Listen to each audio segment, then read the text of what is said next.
Welcome to my tutorial on how to make a Second Life system shirt. In this tutorial I'll show you how to use templates and other things in GIMP to create a wonderful brand new design to sell in the store or to wear for yourself. Now the first thing we're going to do is open GIMP. Now I've already got it open. This is what GIMP looks like underneath the Mac OS X Mavericks.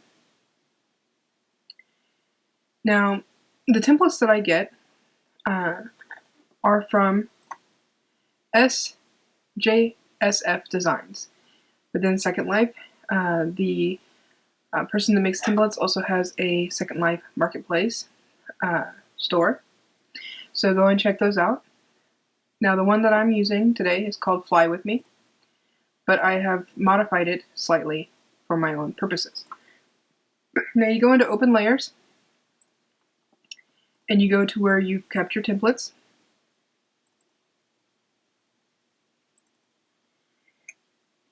These are the original PSDs, the way that they are given to you once you've bought them. And these are what I've turned them into to create shirts that I make for my store. So you open up the shirt, and the template will pop up just like this. Now if you notice, this is all grayscale, is what I call it. It's basically just a simple template where the guy has done most of the work for you. He's drawn out where they're supposed to stop, where they're supposed to keep going, and all of the shadowing and lighting and wrinkles that go along with wearing a shirt. Now you go over here and you click New Layer. It will automatically put forth the size layer that you need to go over the top of your shirt, and it's going to be transparent. And then you go over here and you pick the paintbrush tool, get the solid circle, make sure you get a decent sized brush, and then choose a color.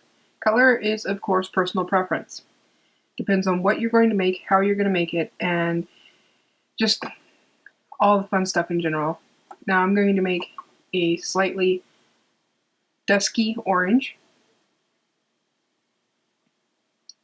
And you just make sure you paint over the top of where your template is sitting, and get it all the way colored in. Now you technically could color the entire thing in, I just don't.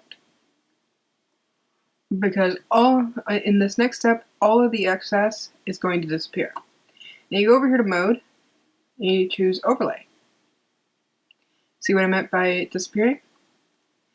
Now you duplicate the layer, and I think I'm going to do it one more time. And it improves the color. Now the reason why I did that is because I wanted it to be a fuller bright color than it was without the extra one. But I'm going to tone it down. I'm doing that with the occupancy. I never say that very well, so forgive my pronunciation of that word. Anyway, so the next thing we're going to do after that's all done is go back over here to File, click Open as Layers, and I'm going to add the trim. Now, like I said, I've modified the original files so that I could work with them as individual groups or individual layers without having too much trouble. Now I'm going to show you what the original file looked like before we move on. You click Open, and not Open Layers, just Open, and then I'll show you what the top looked like without my modifications.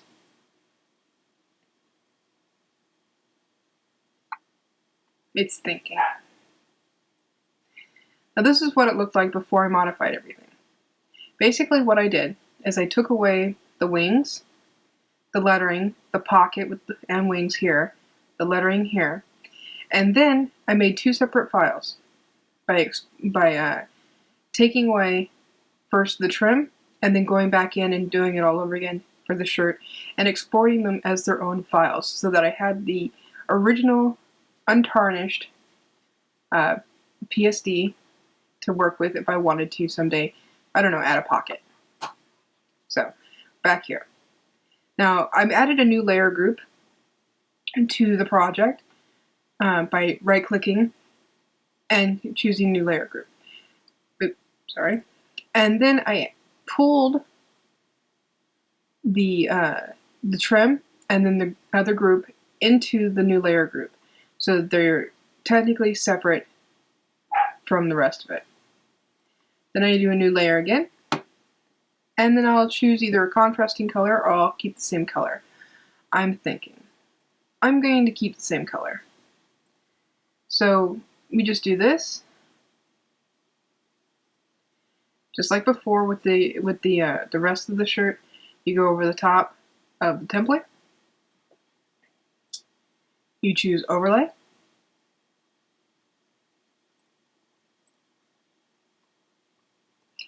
And then you duplicate the layer until you've got the color the way you want it to be.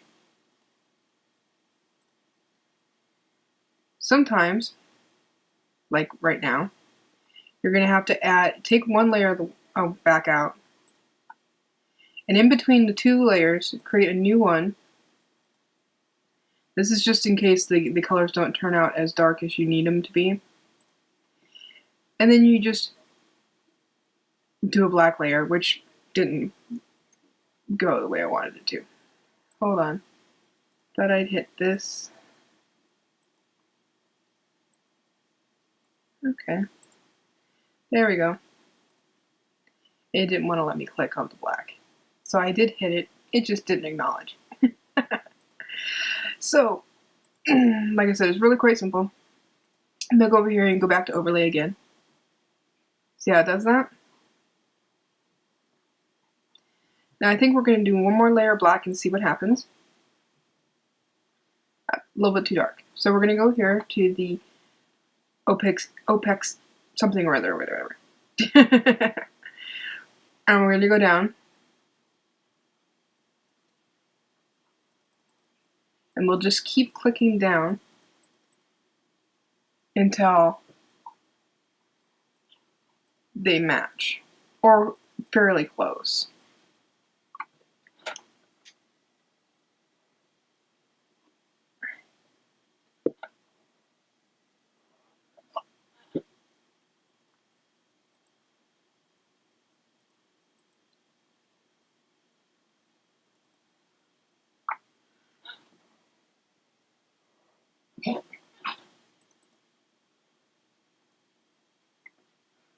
I'm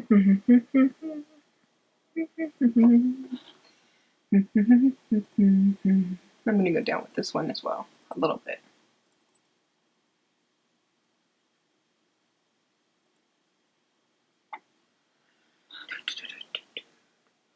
There we go. A couple more clicks and it should be fairly close.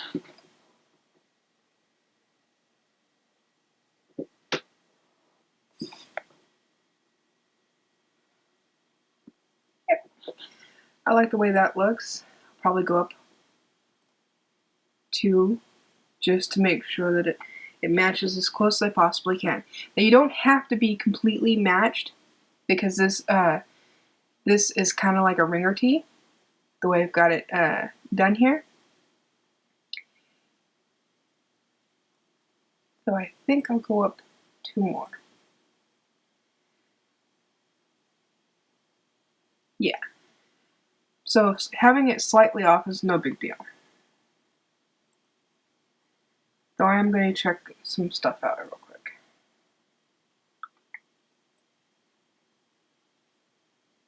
Yeah, see, I like that without the extra black. So I'll take that back out. And I'll leave it the way it is here. Now, go back up to File, click Open, and open the bottom layer. This is the bottom of your t-shirt. In order to get this color onto this template, you go over here, you drag.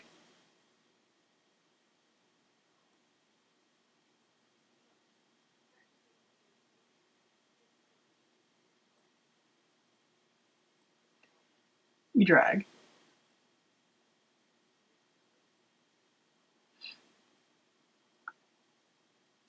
And then you drag.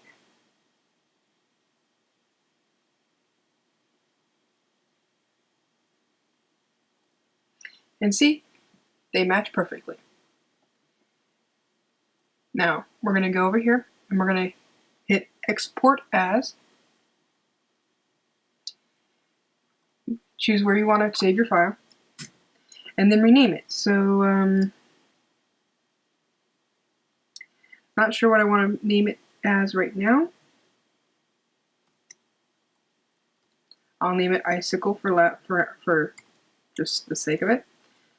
And always put lower for your lower part of the shirt or other outfit, and always save this as TGA. That makes it easier for you to upload and use it in Second Life. Don't ever compress it. It does make the file bigger, but it keeps the quality. And always discard the changes.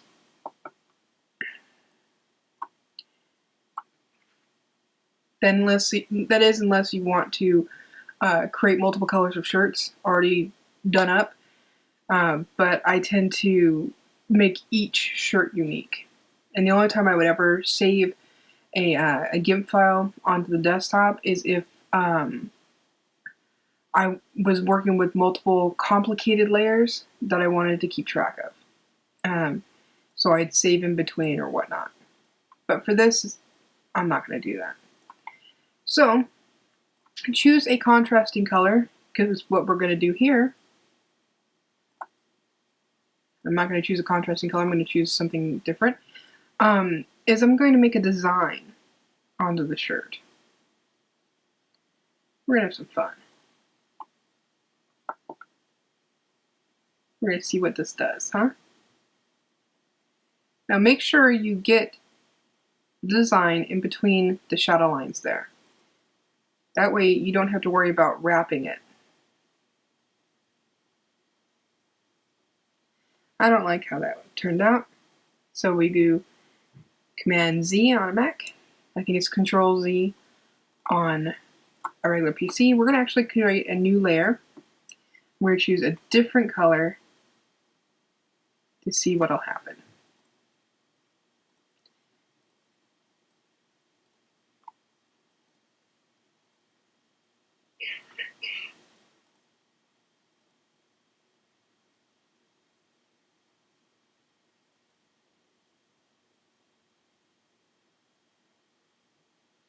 That looks a little weird. So we're going to choose a different brush.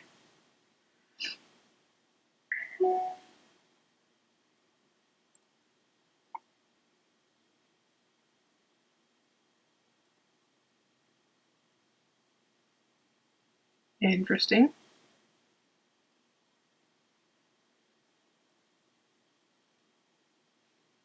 New color.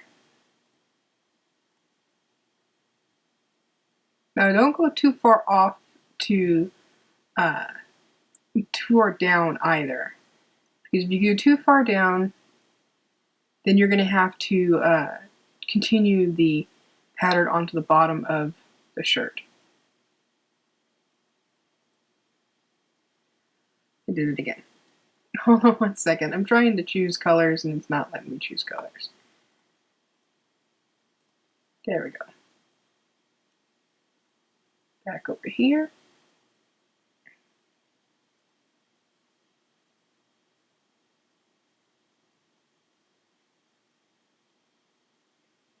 I'm going to make it smaller.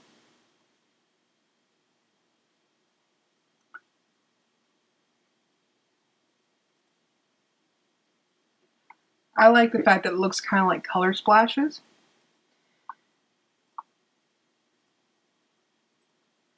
And we're going to choose a new brush again.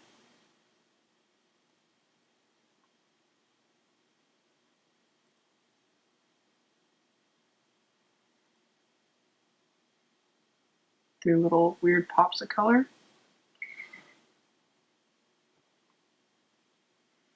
We're going to choose one more brush just to make it a little more interesting. We're going to do white.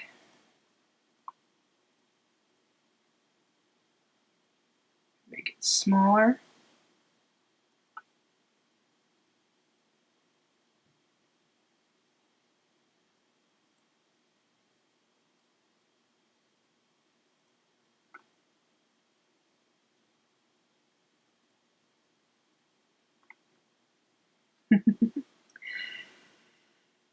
I really like that. But it looks a little too vivid, right? So you go over here to the occupancy thing. Again, sorry about the mispronunciation. And you just turn it down.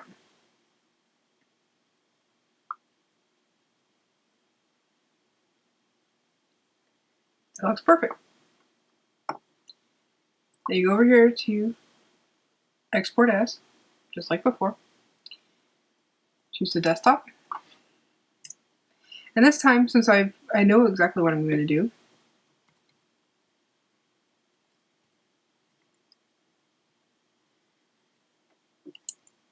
I'm going to name it Painter's T-shirt. And as always, TGA.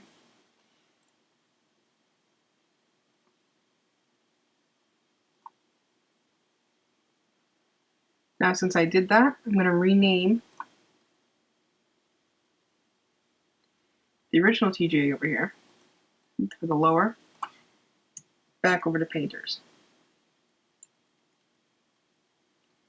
so that it matches. Okay, that's the basic tutorial for how to do a shirt for Second Life. You can always experiment with other things. I'm going to be doing a series of tutorials explaining how to do certain things that make my life easier on how to make more shirts, posters, rugs, all sorts of other interesting things that I do for Second Life. And I hope you have good luck. Talk at you later.